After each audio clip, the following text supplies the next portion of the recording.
운전하시는 게 생각보다 어렵지 않아요. 그래서 제가 말씀드린 내용대로만 하시면 안전하게. 예전에는 내 차를 판매하면서 안 좋은 꼴을 당한다, 이게 뭐냐면, 내가 예를 들어서 뭐 500만 원이든 300만 원이든 이제 받고 차를 이제 팔았어요. 근데 이게 이전이 안 돼. 나중에 알고 보니까 대포차가 돼가지고 막 돌아다니고 있는 거예요. 그래서 나한테 막 고지서 나오고 세금 나오고 막 보험료로 나오고 과태료 나오고, 그게 가장 안 좋은 거였는데, 사실 요즘은 그런 경우는 흔치가 않아요. 대포차 거래도 잘 안 될 뿐더러 이제 그거를 굳이 그렇게 뭐 해갖고 큰 이익을 볼 게 없거든요. 그러면 요즘은 뭐 가지고 장난을 치냐? 내가 가장 불안해해야 될 포인트는 사고예요, 사고. 내가 신차를 사서 지금부터 계약 갖고 있었던 차면은 확신이 있죠.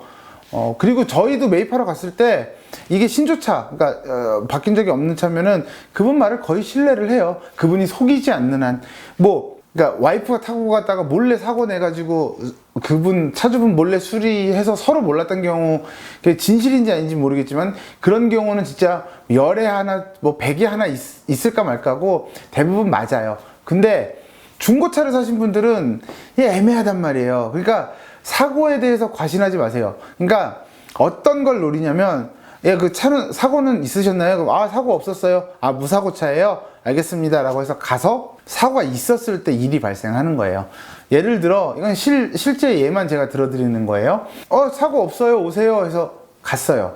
가고 차 보더니 저 사고 없네요. 예를 들어 지금 이제 받을 수 있는 금액이 1000만 원 정도 되는 차예요. 팔리는 것만 1,100, 200 팔린다 치고 한 1, 200에 팔리는데 1000만 원 정도 제가 드릴게요. 근데 제가 사실 지금 초짜라 사고 볼 줄을 몰라서 팀장님이 오실 겁니다. 일단 계약금조로 한 400만 원 드릴게요. 뭐 300만 원 드릴게요.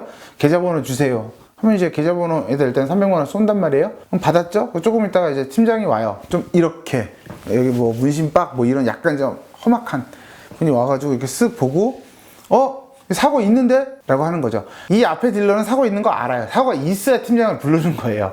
그래서 사고가 정말로 없으면은 그냥 정상적으로 뭐 어떻게 거래가 됐겠죠? 그럼 이제 그 팀장이 험악한 분위기를 연출하는 거예요. 이게 지금 뭐 하는 짓이냐? 사고 있는데 왜 우리 갖다 장난치냐? 왜 없다 그러냐? 난 없는 줄 알았다. 그게 무슨, 그럼 볼까요? 그리고 사고 이력조에도 사고 이력에도 사고 이력이 떡 있어요. 그럼 진짜 할 말이 없는 거 아니에요? 난 몰랐다. 중고차 사서 그랬다. 미안하다. 미안하다로 끝나지 않는단 말이죠, 여기서. 어떻게 할 거냐, 400만 원. 나 우리 이거 매입 못한다. 2배로 돌려줘라. 위약금 내놔라. 그러면 누가 줘요, 그 위약금을? 안 주잖아요. 무슨 소리냐, 400만 원 줄 테니까 가라.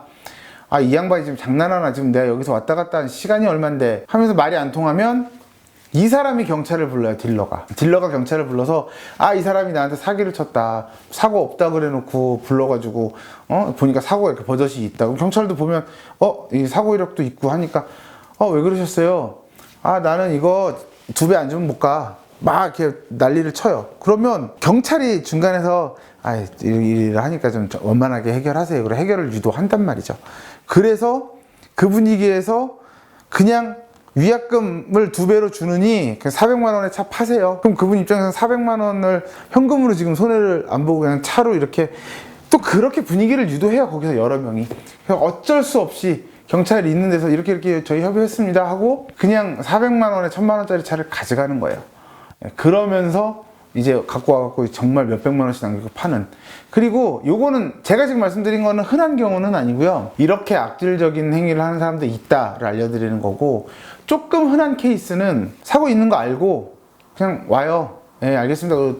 돈 주고 와요. 가지고 와서 성능을 딱 보고 혹은 정비소 점검을 한 다음에 이게 뭐냐, 사고가 있지 않냐, 그리고 정비해보니까 누유도 장난 아니고 이것도 수리해야 되고 저것도 수리해야 되고 이 장난이 아니다. 다시 반품을 하던가 아니면 돈을 뭐 1, 200만 원을 더 내놔라. 그러면은 반품은 하기 싫고, 혹은 반품을 한다고 해도 그냥 해주지 않죠. 당연히 왔다 갔다 하는 경비 같은 것들을 분명히 요구하겠죠. 그러니까 이분 입장에서는 그래도 못 줘 라고 이야기를 할 거예요. 그럼 여기서 딜러는 어떻게 하냐? 그럼 나도 이전 못해. 네가 100만 원 줄 때까지, 200만 원 줄 때까지 난 이전 못해. 이전 안 해요. 안 하고 팔아요. 그러면은 불안하잖아요. 보험료도 계속 나가야 되고 세금도 계속 나가야 되고, 또 이전 안 하면 4명인데 이 차 가지고 막 타고 다니다가 무슨 일이 어떻게 벌어질지 모르니 불안하죠.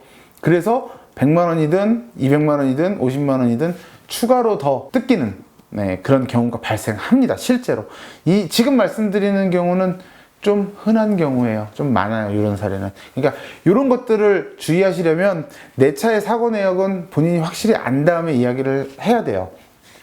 자, 그러면 어떻게 하면 이런 일을 막을 수 있고 어떻게 하면 좀 더 잘 팔 수 있을까에 대한 내용을 좀 알려드릴게요. 첫 번째는 아까 제가 말씀드렸던 것처럼 뭐 사고 이력 같은 거 내 어떤 사고 이력이나 내 차에 대한 걸 내가 정확히 알고 이야기를 해라가 첫 번째가 되겠죠. 두 번째는 한 3명 정도, 2명이나 3명 정도를 이렇게 와서 좀 차 좀 봐주세요 라고 해서 차를 보여주세요. 보여주시고 부담 안 가지셔도 돼요. 아니 이런 얘기하면 좀 그런데 저희 와이프랑 혹은 저희 뭐 남편이랑 혹은 뭐 누구랑 좀 상의를 하고 연락을 드리겠습니다. 죄송합니다만 전화를 다시 드리겠습니다 라고 하시고 그냥 돌려보내셔도 됩니다.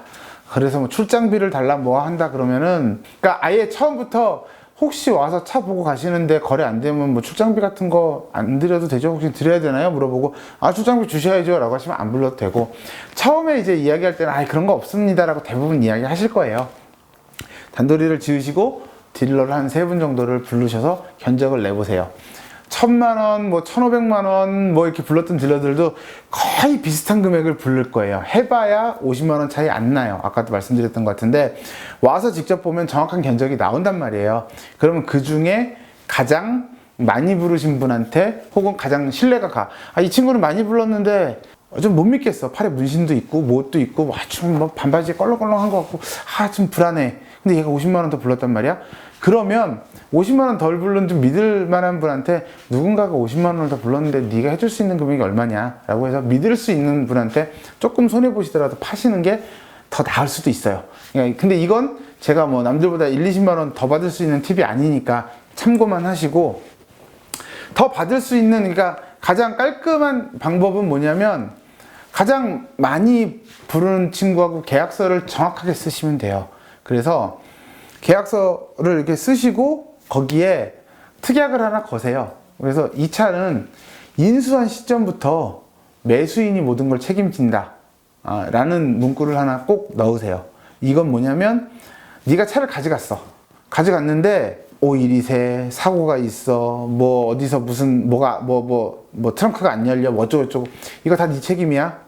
나한테 네 책임이니까 나한테 줄 수 있는 금액을 얘기해 라는 전제를 걸고 파시면 돼요. 그래서 계약서상에 그걸 딱 명시를 하시고 나한테 송금을 하면 내가 주고 이제 서류를 주고 이제 완전히 딱 상품용으로 이전하게끔 그걸 계약서 안에 딱 충분히 작성을 하시고, 또 하나 언제 이전해 줄 거야?